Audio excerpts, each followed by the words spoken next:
G'day and welcome back to the channel. I got a simple question for you today. See if you can get it right. Which of these is a drone? Yeah, I guess most people watching this are in the hobby. They know that as far as a regulator is concerned, they're both drones.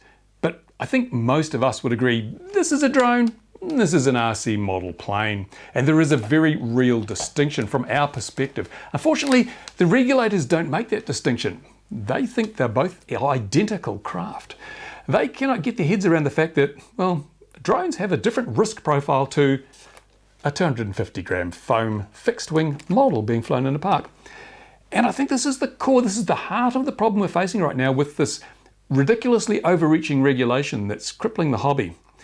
And I think it's down to ignorance. Now, I'm going to go out in a few days onto the streets and I'm going to ask the same question of members of the public, general public, people who probably don't fly drones, probably don't fly model aircraft. I'm going to ask them to, tell me which one of these is a drone. And I'm betting, I'm not a betting man, but I would bet the vast majority will say, this is a drone, that's not a drone. No, it's not, that's a model plane. This is a drone.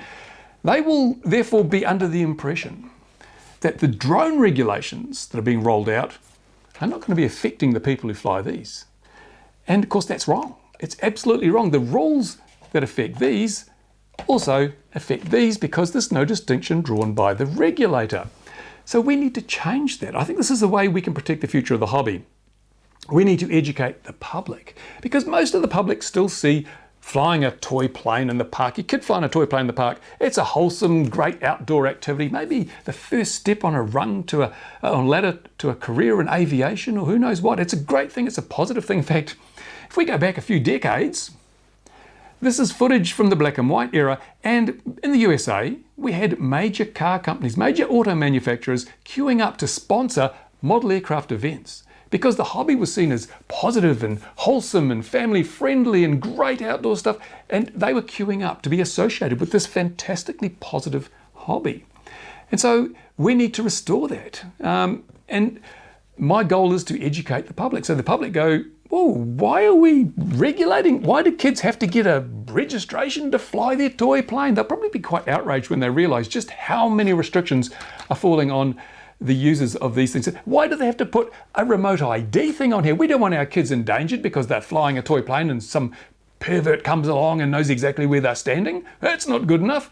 So we need to use this tack, I think, to educate the public. And also, I think you would find the media is equally unaware. They don't know. The reporters are just regular people. They probably don't know that there is no distinction at all between the rules that control these and the rules that control those. They will likely be horrified to learn that toy planes are being regulated in the same way as pervy camera drones. So we need to enlighten them on that as well. And then there are the politicians. Remember, most of the changes we're seeing now, remote ID, that sort of thing, registration, these are diktats that have been handed down to the regulator from the government of the day. Sometimes we're a little unfair on the regulators like FAA, CAA, CASA and so forth because we blame them for these ridiculous rules. Sometimes they have no option but to create these ridiculous rules because they've been told by governments, you must do this. So the Reauthorization Act in the USA told the FAA to go out and do remote ID basically. They didn't have a choice. They had to do it. They were directed to do it. Of course, that doesn't leave them totally blameless because although they've been told what to do, they weren't told how to do it. So they could have implemented it in a much better way, in my opinion. And also, the FAA could be a whole lot more honest about what they're doing, what the end game is, and what things mean. As you saw in my comments on the interview with Kevin Morris, I think the FAA is being very disingenuous with its responses to questions. And when you examine things closely, what they say is certainly not what they mean. And that's not good enough. The regulator should be open, honest, and transparent with the people it's regulating so as to create a culture where they are respected. Because if the regulator is respected, then they will get compliance. They'll get very little compliance if they don't gain the respect of the community that they are trying to regulate. They're going to learn that. They're learning that already, I think. They say they can't reach the hardcore FPV community. Of course not, because they have no respect for you. But they can fix that.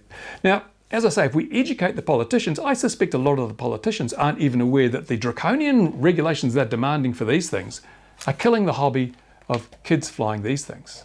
And once they learn that, and once they learn that the public has learned that, and once they see that the media has learned that and is reporting that kids are being, regulated out of parks with their toys, I think we may see a change in direction for regulation of the traditional hobby.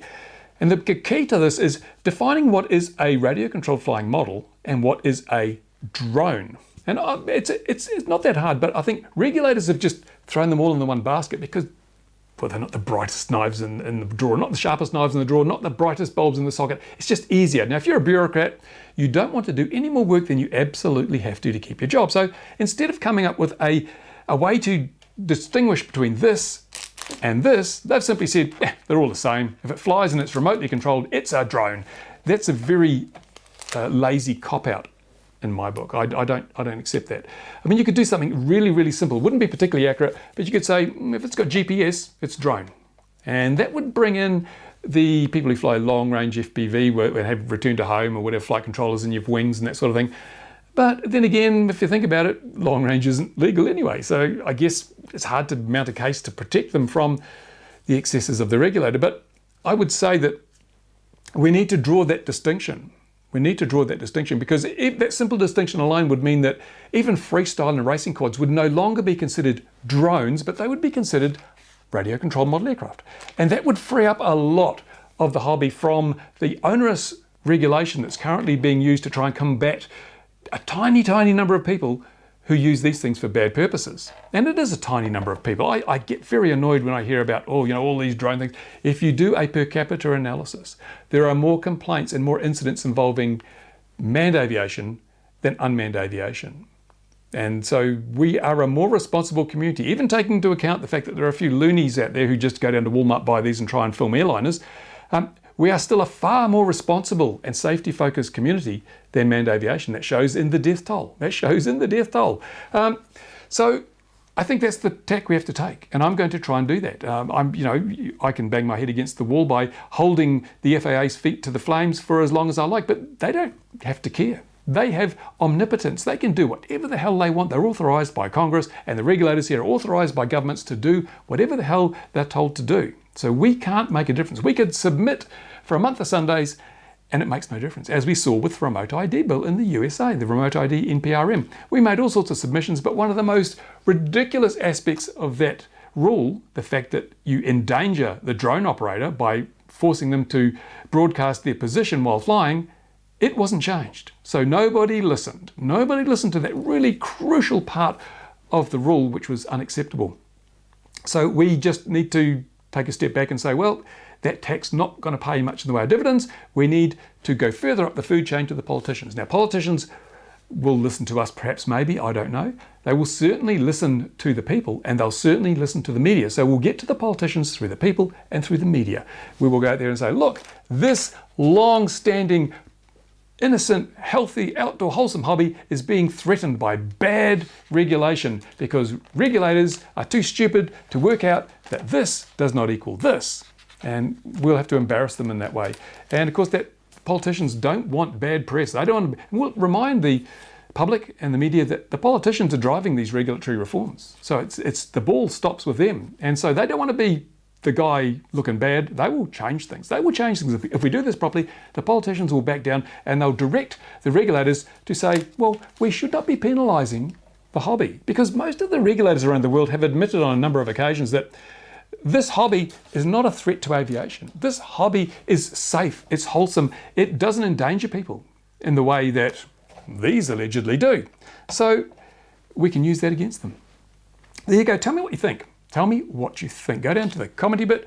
What percentage of people in the general public will say this is a drone? How many do you think? I'm picking it's going to be less than 10%, but I could be wrong. And that's another reason I want to do this little survey, because I've learnt in the past, it's dangerous to assume you know what other people think. And I've just said, I've told you what I think other people think, but before I go ahead, I'm just going to make sure I'm right. You've got to make sure you're right. You've got to deal with facts. You've got to do your research. So I'm going to research, I'm going to do my survey and find out just how many people think that this is a drone and how many think it's a model aircraft. Because then you can take those numbers to the media. You can take those numbers to the politicians and say, did you realize that 90% of the public are unaware that your drone rules are killing this hobby because they apply to models as well? We've got to think smart on this one. This is my strategy at this point. Tell me if you agree, tell me if you disagree. And wouldn't you love it if we, the traditional hobby and the people who fly freestyle and racing drones, weren't lumped in with the tiny, tiny number of idiots who take their Phantoms and their Mavics and go and try and film airliners? I don't think we should be. I think that distinction should be clearly drawn. There you go. Thanks for watching. As I say, to the comments, if you like the video, give it a thumbs up. If you don't like it, give it a thumbs down. And, you know, I don't care. It's all engagement. It's supposed to be good for YouTube figures. I've no idea. But that's it. Thanks for watching. Thank you to my Patreon supporters. You make this all possible. I couldn't do it without your support, and hopefully we'll make a difference. We will save the hobby. Thanks for watching. Bye for now.